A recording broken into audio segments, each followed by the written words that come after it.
Hello and welcome back. If this is your first time here, my name is Latoya, and today I want to talk about a topic that I see come up quite often in some of the yoga groups that I'm a part of, and that is the question of whether or not yoga can help you to lose weight. All right, so I won't beat around the bush. Let's just go ahead and jump into it. Can yoga help you lose weight? Well, the simple answer is yes, but there are some other things that you should know first. Well, two things that you should know, one thing that you should maybe consider. The first thing is that if you tend to prefer the slower pace styles of yoga, such as yin and restorative, and even gentle yoga, then you probably won't see much weight loss from those styles because when you're losing weight, you basically are trying to burn fat. In order to do that, you have to get your heart rate up to fat burning mode. So you really won't do that in those slower paced styles. So if you are on a weight loss journey and you want to include yoga or make yoga a part of that journey, some better styles to probably lean toward are your vinyasa styles and like power yoga.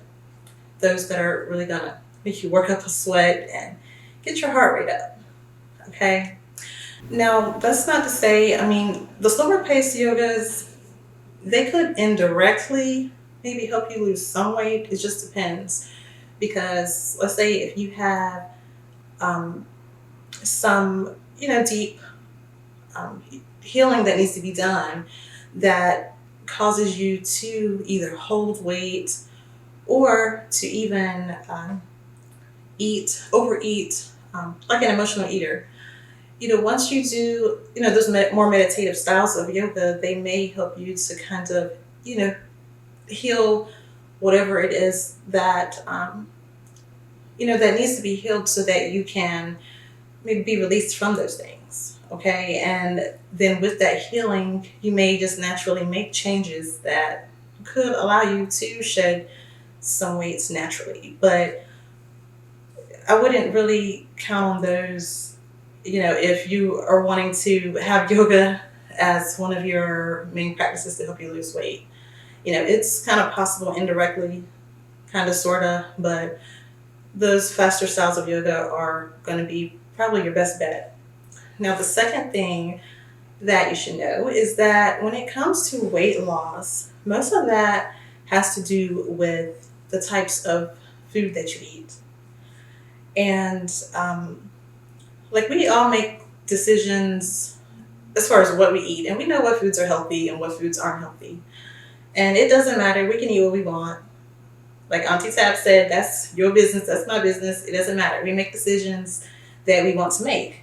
So if you have a diet that, let's say you eat unhealthy foods daily, you can't really outwork that.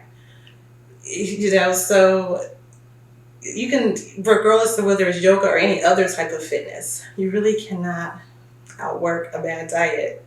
So, the key would be, if you do eat unhealthy, is maybe making some small changes, and making those small changes, reducing your calorie intake, not to a ridiculous amount, like 1,200 calories a day. That's ridiculous. Still eating well, but just making small changes. Think about it. If you eat unhealthy every day, if you're eating 5,000 calories every day, imagine how much difference maybe eating 3,000 calories would be. And that's still a lot of calories. That's a good amount. But that, on top of working out, that will definitely help to get those calories low and allow you to burn fat faster. Okay? So yeah, so that you do have to consider that also. And don't be fooled by these, fitness programs and things where you may see a review that says, "Oh, I lost weight without even changing how I eat." Just ultimately, you don't even know how that person eats. Maybe they already had a fairly balanced diet anyway, because you don't have to eat salads or in order to lose weight. You can still have unhealthy things as part of your diet, but be able to balance it out at times, to still support you in losing weight. So don't be fooled by those type of reviews, because you don't know those people or how they actually eat anyway, right? And ultimately, you really have to, that's going to be a main part of your weight loss, is maybe looking at some of the things that you eat, the calories that you intake, and other things that are beyond the scope of this video. All right. Now, other than those two things, one thing that you should consider before adding yoga to your weight loss journey is that, for some people, yoga is purely a fitness practice, and that's it. It's just something that's a part of their fitness routine. And there's nothing wrong with that. That's how it started for me. But then there are people who yoga is more of a spiritual practice, which is, where I am now, where I have been for a while. And it's something that really helps to connect with your higher self, and to give you that time to just really connect with your mind, body, and spirit. And so when you're on a weight loss journey, there's a certain energy that comes with it. And, because it's a process. You have ups and downs, you have plateaus. It takes a lot of patience. It takes consistency, some discipline, and there can be a lot of different things, emotions that come along with it. So it has a certain type of energy. So if your yoga practice is one that is more of like a spiritual practice, you may want to just ask yourself, do you want to bring that weight loss, the type of energy that comes with the weight loss journey, into your yoga practice?